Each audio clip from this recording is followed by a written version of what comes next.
Coca-Cola. It might very well be the most popular drink in the world, and yet the exact formula remains a secret kept away from the public.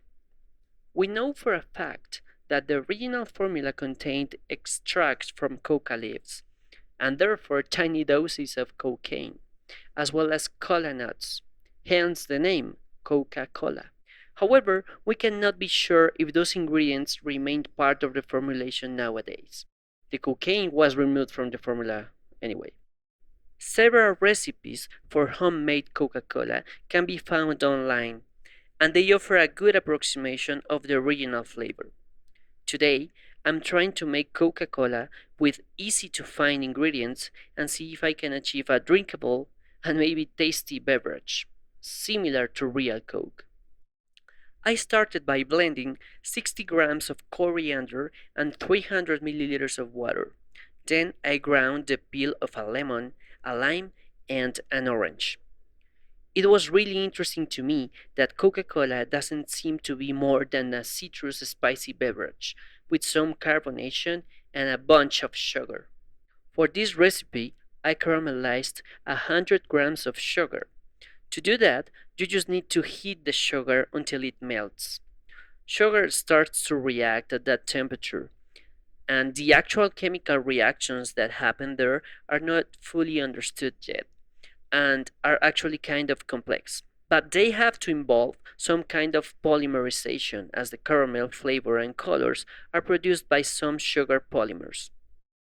You need to be careful though when caramelizing sugar, as it could reach really hot temperatures of around 160 C, which makes it kind of dangerous. Burns with molten sugar are one of the worst that you can get. Also, I have to note that I did not caramelize all the sugar, as it could provide a bitter taste to the final drink.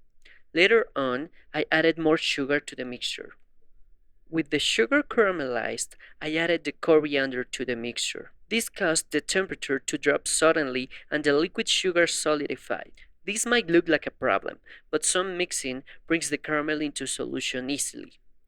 After tasting it, I can tell you that I might have used too much coriander here, and you may want to use a tinier amount.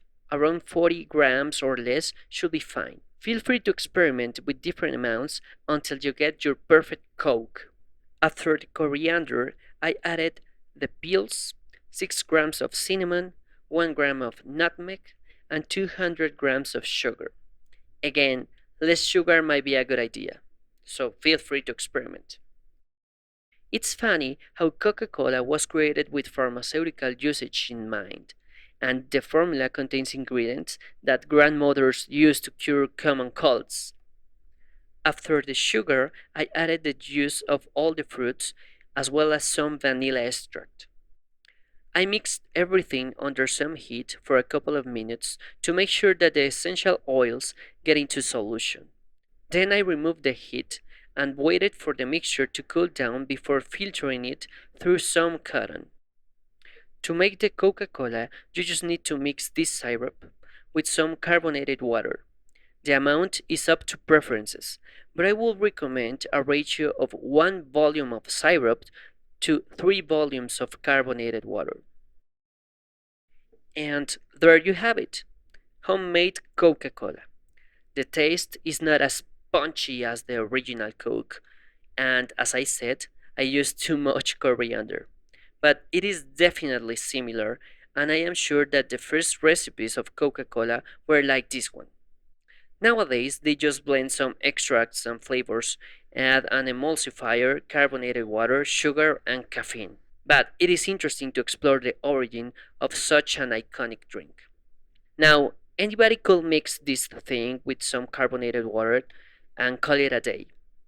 But if you are more curious and want to see some science, bear with me a little bit more, as I am exploring how to put CO2 bubbles into my drink. CO2 is a gas that can dissolve in water, and when it does, it produces carbonic acid in solution. That provides carbonated drinks with that acidic taste that we so much love. In order to properly dissolve the CO2, there are two main variables that we need to control: pressure and temperature. CO2 solubility increases at high pressures and low temperatures. So here, I just need to put my beverage in a chamber full of CO2 under those conditions. To do this, I'm going to use a bike tire valve. These valves are perfect for this job because they have a pin that normally closes the valve. So they rely on the air pressure from the pump to open. Hence, if there's no air coming through the valve, it remains closed. Also, I will use a CO2 portable cartridge. These tiny wonders store around 16 grams of CO2 under a really small volume, so they are perfect to provide the pressure required to properly dissolve the CO2 into my beverage. So I poked a hole in a bottle's cap to screw the valve, and then I glue a tube to the valve to be able to pass a jet of CO2 through the liquid. However, I needed to try it first, so I decided to make a test with some drinking water. So I put the water into the bottle, leaving some space in order to let some pressurized CO2 into the bottle. Also, I made sure not to completely close the bottle, so I will be able to bubble some CO2 before pressurizing the chamber. That way, all the gases different from CO2 will escape from the bottle and from the liquid. I closed the bottle and pressurized it with as much CO2 as I could. I was actually scared here because I was not sure if the cap would be able to handle that much pressure, so it could just get shot at my face. So please, if you ever try this, make sure to protect your eyes with safety goggles and be really careful.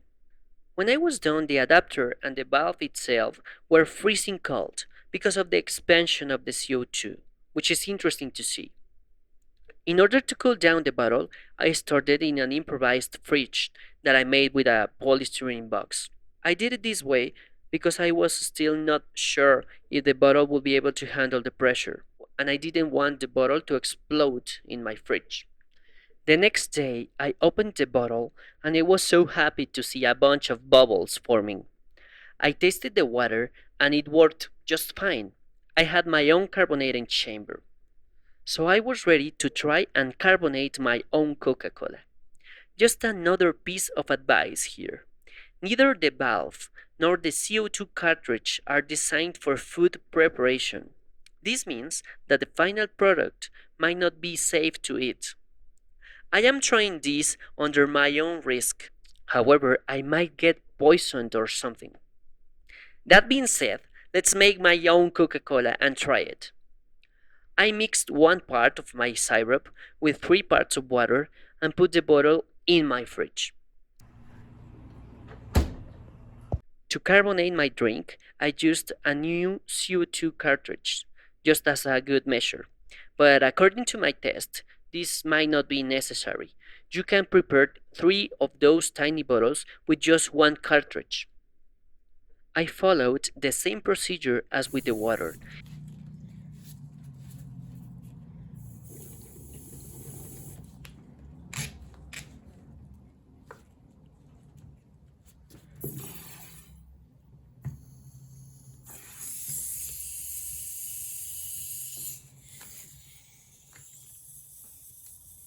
And when I was done pressurizing the chamber, I put it into my improvised fridge.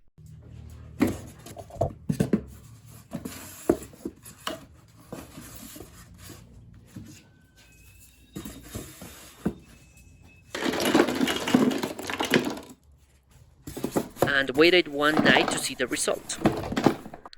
At the next day, my Coca-Cola was ready. It actually tasted better than the one that I made with carbonated water. But I don't think that I'm ready to sell this as Coke. Anyway, it is a lovely beverage, and the fact that you can customize your own Coke is great in my opinion. Just one more thing about the cartridge that I used. The ones that I bought store around 16 grams of CO2, and after using one, I weighted it and compared it with a new one. And I was amazed to see that I was actually able to weigh the CO2 gas. This was possible because it is stored under high pressures, and it is fascinating to me.